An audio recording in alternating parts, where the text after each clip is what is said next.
تمام علماء سے بڑا عالم ہے، اور جب بھی کوئی عالم شخص ہوتا ہے جو ظاہری صرف اس کی بات کر رہا ہوں، جس کا صرف زبانی طور پر عالم ہوتا ہے، جس کا سینے میں شیطان ہے، جس کے زبان پہ قرآن ہے، جس کے دماغ میں حدیث و قرآن بھرے ہوئے ہیں لیکن اندر سینہ ناپاک ہے، حضور کا تعلق نہیں عطا ہوا، اس کی بات ہو رہی ہے۔ صرف عالم اللسان جاہل القلب جس کو حضور نے فرمایا نا، اس کی بات ہو رہی ہے کہ جب کوئی شخص عالم بنتا ہے تو اگر باطن اس کا ناپاک ہے، کامل مرشد نہیں ہے، رب کا تعلق نہیں ہے، نفس ناپاک ہے، قلب مردہ ہے، تو اس کے اوپر پورا سر سے لے کے پاؤں تک جو ہے وہ قرآن و حدیث کا علم زبان تک اس کے رہ جاتا ہے، لیکن اندر اس کا نور نہیں اترتا۔ اور پھر ایسے ہی ابلیسی عالم جو ہوتے ہیں علماء شرار کہلاتے ہیں، جن کو حدیث رسول مقبول صلی اللہ علیہ وسلم میں فرمایا حضور نے کہ سب سے بڑا فتنہ جو امت میں ہوگا وہ علماء شر کا وجود ہوگا، کیونکہ یہ دین میں فتنہ پھیلائیں گے۔ اور دین میں فتنہ کس طرح پھیلاتے ہیں؟ جس طرح آج کل یہ پھیلا رہے ہیں کہ ذرا سی کوئی بات ہو تو اس کے اوپر یہ کفر کے فتوے جاری کر دیتے ہیں، لوگوں کو کہہ دیتے ہیں کہ تمہارا تو نکاح بھی ٹوٹ گیا، تم کو تو دوبارہ نکاح کرنا پڑے گا، تم تو کافر ہو گئے، زندیق ہو گئے، مردود ہو گئے، اسلام سے ہی خارج ہو گئے، ذرا سی بات پہ۔ دوسری طرف آپ سرکار سیدنا امام مہدی گوھر شاہی کی تعلیم کا حسن ملاحظہ فرمائیں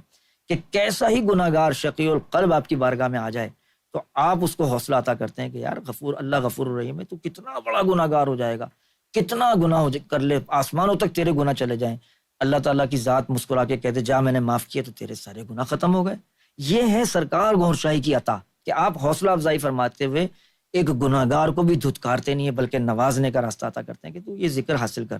رب کو راضی کرنے کا یہی ایک طریقہ ہے۔ اور پھر سرکار کی بارگاہ میں جتنے بھی لوگ آتے ہیں صدق دل سے رب کی تلاش میں، وہ رب کو پاتے ہیں، ان کو تعلق باللہ عطا ہو رہا ہے۔ سیدی یونس الگوھر کی تعلیمات سے بے شمار لوگوں کے سینے جو منور ہو رہے ہیں، سرکار سیدنا امام مہدی گوھر شاہی سے تعلق جوڑ رہا ہے، یہ اس بات کا عملی ثبوت ہے کہ یہاں پر حق ہے اور اس حق کی طرف ہی ہم آپ کو دعوت دے رہے ہیں۔ پھر سیدی نے ارشاد کیا فرمایا؟ ان سے بحث و مباحثہ کرنا بالکل بیکار ہے۔ اس کا مطلب ہے آپ اپنا وقت کبھی بھی ضائع نہیں کرنا۔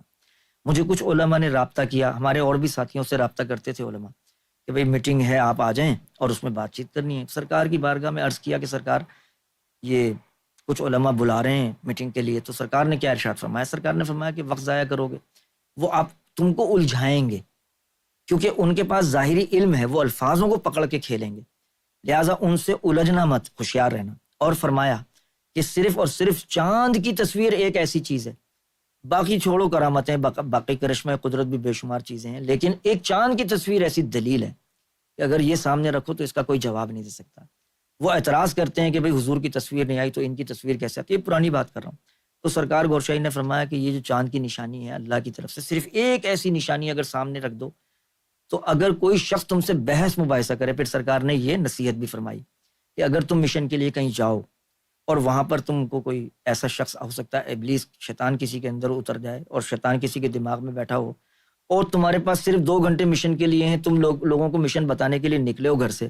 اور کوئی ایسا شخص مل جائے جو تمہیں الجھائے سوالوں میں، اب تم ایک سوال کے بعد دوسرا، دوسرے کے بعد تیسرا، وہ تو تمہارے 2 گھنٹے، جو 2 گھنٹے کیا 10 گھنٹے بھی تم لگاؤ گے تب بھی آخر میں نتیجہ کیا ہوگا؟ اس شخص نے ماننا نہیں ہے، تمہارا وقت ضائع کرنا ہے۔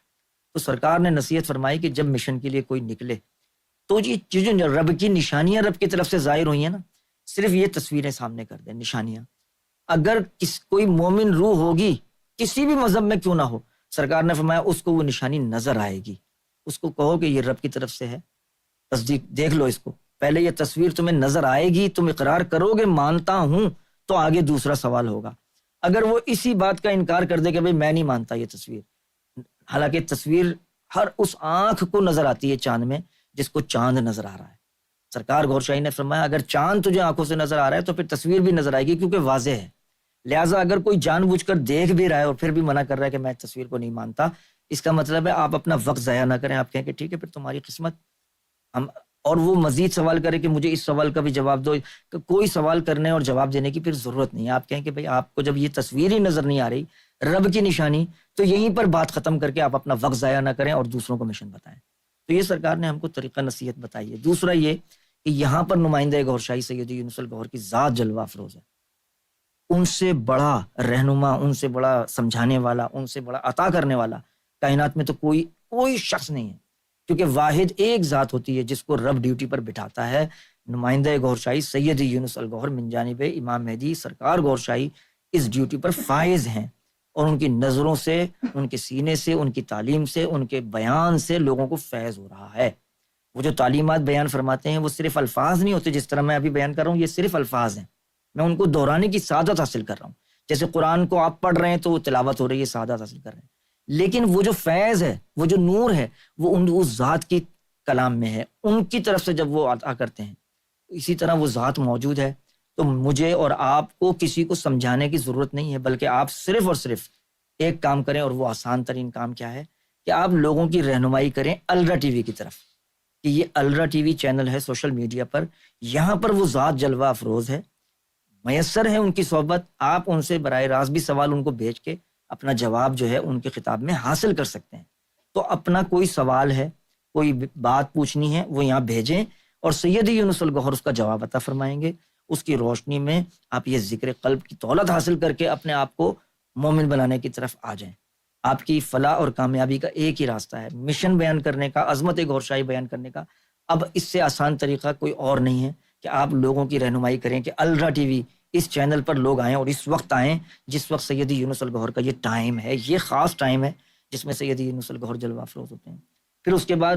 یہ بات سیدی نے ارشاد فرمائی کہ جب ہماری سمجھ میں قرآن آیا تھا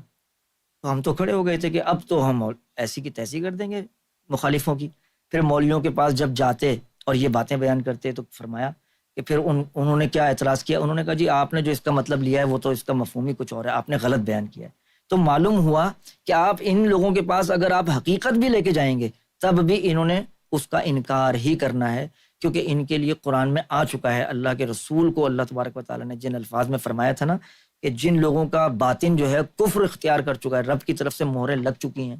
اور وہ رب کی نظر میں وہ کافر ہیں، وہ حق کو دیکھتے ہوئے جانتے بوجھتے ہوئے بھی جھٹلاتے ہیں، ان کے اوپر وقت ضائع کرنے کا کوئی فائدہ نہیں۔ آپ ان کو ڈرائیں گے تب بھی وہ ڈریں گے نہیں، آپ ان کو سمجھائیں گے تب بھی ان کے اندر اترے گا نہیں۔ اور اس بات کی تشریح دن اور رات سیدی یونس الگوہر کی خطاب، نشست، صحبت میں ہمیں ملتی رہتی ہے، اور قرآن کی روشنی میں ہم کو سیدی یونس الگوہر نے واضح طور پہ یہ بات سمجھائی بھی ہے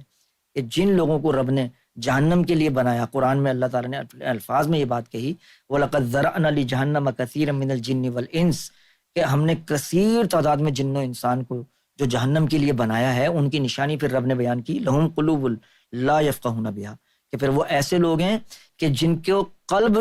جو دیے گئے ہیں ان کو فقہ سے خالی قلب دیے گئے ہیں، کبھی بھی حق کو سمجھ نہیں سکتے، ایسے قلب دیے گئے ہیں۔ وَلَهُمْ آذَانٌ لَا يَسْمَعُونَ بِهَا، اور ان کو باطن کے کان ایسے دیے گئے ہیں جس سے وہ حق کو کبھی بھی سنیں گے بھی تو رد کر دیں گے، کبھی بھی اندر حق ان کے اترے گا نہیں۔ وَلَهُمْ أَعْيُنٌ لَا يُبْصِرُونَ بِهَا، رب کی نشانیاں سامنے بھی رکھ دو ان کے، کبھی بھی وہ حق کی اس نشانی کو تسلیم نہیں کریں گے۔ تو اولئک کالانعام بل هم اضل، کہ وہ رب کی نظر میں وہ چوپایوں سے، ڈونگروں سے، جانوروں سے بدتر ہیں، کیونکہ چوپائے جانور جو ہیں ان کا روز محشر نہیں ہوگا، ان کا کوئی حساب کتاب نہیں ہوگا، یوم جزا میں ان کا کوئی تعلق نہیں ہوگا، لیکن انسان کا یوم حشر ہوگا اور پھر اس کو سزا ملے گی۔ تو اللہ تعالیٰ نے ان لوگوں کے لیے قرآن میں کہا، یہی بات سیدی سمجھا رہے ہیں کہ جس کے دل میں رب کا نور نہیں اتر رہا، جس کے دل میں اس میں ذات کا نور نہیں اتر رہا، یہ واضح نشانی ہے قرآن کی روشنی میں کہ رب اس کو ہدایت دینا نہیں چاہتا، اور جب رب کسی کو ہدایت نہیں دینا چاہتا تو اس کے قلب میں کبھی بھی یہ نور اترے گا نہیں۔ ابھی مزید اس کی بات آئے گی۔ تو سیدی نے ارشاد فرمایا کہ جب یہ تعلیم لے کے اگر آپ علماء کے پاس چلے جائیں گے یا ایسے لوگوں کے پاس جائیں گے جنہوں نے اس حق کو مانا نہیں تو وہ جھٹلائیں گے، لہٰذا ان سے بحث کرنے میں، مباحثے کرنے سے احتراز کرنا ہے، رکنا ہے۔ دوسری بات فرمایا کہ ان مولویوں کے ہاتھ میں ہے کہ اب جو چاہیں یہ اپنی مرضی سے مطلب گھڑ لیتے ہیں اور لوگوں کو گمراہ کرتے رہتے ہیں، حالانکہ قرآن مجید میں صاف صاف لکھا ہے۔ سیدی نے ارشاد فرمایا قرآن مجید کی یہ آیت کون سی؟ فرمایا میری نظر میں قرآن مجید کی اس آیت کے بعد سب پر واضح ہو جانا چاہیے کہ اسلام کیا ہے، اللہ کی نظر میں اسلام کیا ہے۔ اللہ تعالیٰ نے قرآن میں فرمایا سورۃ الزمر آیت نمبر 22 میں افمن شرح اللہ صدرہ للاسلام، کہ اور وہ شخص جس نے اس میں اللہ کے ذریعے اپنی شرح صدر کر لی۔ شرح صدر کیا ہوتی ہے؟ قلب کا بیدار ہونا، روحوں کا اپنے اپنے مقام پر چلے جانا۔ افمن شرح اللہ صدرہ للاسلام، کہ جس نے اپنی شرح صدر کر لی اس میں اللہ کے ذریعے، تو وہ ہے صحیح اسلام پر۔ پھر سیدی فرماتے ہیں اسلام کیا ہے؟ اس کی تشریح قرآن نے بیان کر دی۔ اسلام ہے نام شرح صدر کا، قرآن میں لکھا ہوا ہے، اور اس کے بعد کیا کہا کہ جب شرح صدر تیری ہو گئی تو کیا ہوگا؟ فہو علی نور من ربی، تو شرح صدر جب ہو جائے گی تو پھر وہ اپنے رب کی طرف سے نور پر قائم ہو جائے گا۔ اب اس کے بعد جو ہے اس کی ضد بھی بتائی، یہ باتیں جو سید ارشاد فرما رہے ہیں نا، جس طرح نصاب در نصاب، یہ سمجھنی ہے مشن کے لیے، یہ ہتھیار ہے ہمارے پاس کہ جب کبھی کسی کو بتانا ہے، اگر کوئی موقع ہو تو یہ سیدی کی گفتگو، سیدی کا یہ گفتگو جو ہوتی ہے الرا ٹی وی پر اکثر کلپ کے طور پہ بھی لگائی جاتی ہے، وہ ہمارے لیے ہے کہ ہم اس سے حاصل کریں اور لوگوں تک وہ پہنچائیں۔ سب سے آسان حسین طریقہ تو یہ ہے کہ آپ وہ کلپ ان کو دکھائیں تاکہ وہ سیدی کی ہی زبان مبارک سے یہ کلام سنیں، تاکہ ان کے دل میں نور اترے اور ان کے اوپر اس کا اثر بھی ہوگا۔ پھر سیدی نے ارشاد فرمایا، اس کے بعد ضد کیا بتائی، ایک طرف تو یہ ہے نا کہ اصل اسلام کیا ہے، اصل ہدایت کیا ہے کہ رب کا دل میں اتر جانا۔ اس کے بعد فرمایا اس کی ضد بتائی کہ اگر گمراہ ہوگا تو کیا ہوگا، کہ فویل للقاسیات قلوبہم من ذکر اللہ، اور وہ تباہ ہو جائیں گے جن کے جو قلب تھے اتنے سخت ہو گئے کہ ذکر اللہ نے سرایت نہیں کیا۔ تو تباہی اور ہلاکت کہاں ہے؟ روزہ چھوڑنے میں نہیں، نماز چھوڑنے میں نہیں، سجدے مس کرنے میں نہیں ہے۔ گمراہی، تباہی، ہلاکت ہے اس قلب کے اللہ کے نور کو قبول نہ کرنے میں۔ یہ قرآن کہہ رہا ہے، اور یہ بات کوئی مولوی نہیں کہہ رہا، لیکن قرآن نے کہا فویل۔ ویل کا مطلب سیدی نے فرمایا نا، جس طریقے سے ویل کی تشریح فرمائی کہ یہ جو لفظ ویل ہے اس کا مطلب ہے تباہی، جیسے اردو میں کہتے ہیں نا میں لٹ گیا، میں برباد ہو گیا، اسی طرح عربی زبان میں بھی کہتے ہیں یا ویلی، یعنی برباد ہو گئے، تباہ ہو گئے، یہ وہی یا ویلی ہے فویل۔ تو پھر وہ یا ویلی ہو گیا، یعنی وہ تباہ ہو گیا۔ فویل فرمایا کون؟ للقاسیاتی، کہ جن کو سختی ملی، قلوبہم، ان کے دلوں میں، من ذکر اللہ، یعنی ذکر اللہ کے لیے۔ اب یہاں سیدی نے فرمایا ایک باریک نقطہ ہے، میں تو اسی لیے یہ بات دہرا رہا ہوں تاکہ یہ بات خود بھی میرے ذہن میں رہے اور آپ لوگوں کے بھی ذہن میں بیٹھ جائے۔ سیدی نے فرمایا اللہ نے کہا ہے کہ یہ سختی، یہ جو للقاسیات کا لفظ سیدی نے ارشاد فرمایا نا کہ یہاں ایک باریک نقطہ ہے سمجھنے کا، للقاسیات قلوبہم من ذکر اللہ، کہ یہ سختی صرف ذکر اللہ کے لیے ہے۔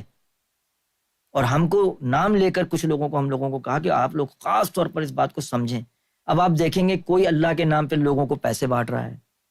کوئی لوگوں میں آٹا تقسیم کر رہا ہے، کوئی چاول بانٹ رہا ہے، کوئی لوگوں کی سخاوت کر رہا ہے، لوگوں کی خدمت گزاری میں لگا ہوا ہے۔ آپ تو یہ دیکھ کے کہیں گے کہ یار یہ کتنا نرم دل ہے۔ آپ لوگوں کے ذہن میں جو ہے نا یہ باتیں آتی ہیں، تو فرمایا یہ آپ کے ذہن میں غبار ہے کہ یار یہ تو بہت بڑا سخی ہے، یہ تو بہت بڑا نرم دل ہے۔ لیکن فرمایا نہیں، اللہ نے جو کہا ہے نا کہ نہیں، وہ جو گمراہی کا سبب بنے گی سختی، وہ دل کی ذکر اللہ کے لیے سختی ہے، انسان کے لیے نہیں ہے۔ یعنی انسان کے لیے محبت بھی آ جائے گی، انسان کے لیے لوگوں میں درد بھی، آپ دیکھیں گے کہ لوگوں کا ایک دوسرے میں درد بھی ہے، لوگوں کو آپ انسان کے اوپر خرچ کرتے ہوا بھی دیکھیں گے، لوگوں کے لیے سخاوت کرتے ہوئے بھی دیکھیں گے۔ لیکن فرمایا کہ یہ سختی جو ہے یہ ذکر اللہ کے لیے قلب میں داخل ہونے والی سختی ہے، کہ وہ ذکر اللہ اس کے قلب میں داخل نہیں ہو رہا۔ اور جب ذکر اللہ کی بات کی ایسے لوگوں کے سامنے جو کہ آپ نے سمجھا تھا بڑے سخی ہیں، بڑے نرم دل ہیں، بڑی سخاوت میں نظر آ رہے ہیں، بڑا لوگوں کو جو ہے یہ آٹا تقسیم کرتے ہوئے نظر آ رہے ہیں، تو آپ یہ سمجھ کے کہ نرم دل ہے، یہ تو ضرور نرم دل کا ہے، تو یہ تو ضرور اس کے دل میں اللہ اتر جائے گا۔ لیکن جب آپ نے ذکر اللہ کی، ذکر قلب کی، یا رب کی نشانیاں، یا سیدنا امام مہدی سرکار گور شاہی کے بارے میں بتایا، ایسا شخص کر نہیں، یہ بات میں نہیں مانوں گا۔ اس کا مطلب ہے کہ وہ بظاہر انسانوں کے لیے تو اس کے دل میں نرمی بھی ہے، نرم گوشہ بھی ہے، لیکن اس دھوکے میں نہیں آ جانا کہ وہ مومن بھی ہوگا، کیونکہ اس کے دل کی سختی بتا رہی ہے کہ وہ ذکر اللہ کو قبول نہیں کر رہا۔ تو یہ بات سیدی نے فرمائی کہ یہ ایک اہم نقطہ ہے جو آپ نے سمجھنا ہے، کہ یہ سختی وہ دل کی جو ہے ذکر اللہ کے لیے سختی ہے، انسان کے لیے نہیں ہے۔ اسی طرح فرمایا کہ